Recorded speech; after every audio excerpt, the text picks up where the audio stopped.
Neither the Americans or the Canadians have directly said yet where those identified objects have come from or exactly what they were. But the insinuation from those nations is pretty clear that they believe it's possible they've come from China.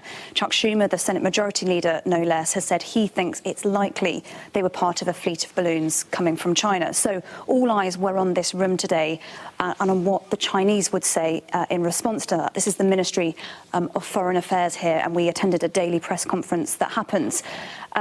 The Foreign Ministry spokesperson who led the press conference was asked multiple times by multiple journalists whether China would confirm or deny that those three unidentified craft that had been shot down over the weekend had anything to do with China. And he didn't confirm or deny that. What he did do was respond with a big dollop of defiance. There was a pretty lengthy speech from him about how the fact that it is America, he says, that is the most aggressively surveilling country in the world, that it is America that other countries need to be worried about.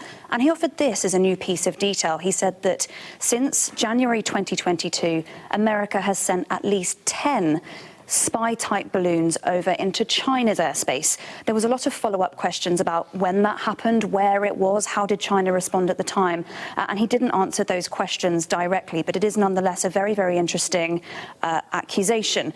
The language also moved a little bit in terms of the denunciation that we've heard a lot of in terms of the shooting down of that first balloon, the one that China does claim was its, but says was a civilian craft that was there doing weather monitoring. He said that the shooting down of that balloon was trigger happy, he said, and unnecessary. And there was also some interesting questions about that unidentified craft that China now says is in its airspace, and that the reports yesterday that it was preparing to shoot that down. Again, myself and a number of journalists asked specifically about those plans, and it was a very clear no comment when it came to that. He wasn't drawn at all on any further detail about the craft that is over China. But really, this toing and froing over these unidentified craft is not doing anything to help repair these pretty damaged relations between the US and China. It's amazing to think that just over a week ago, the US Secretary of State was due to visit Beijing. That now feels a very long way off.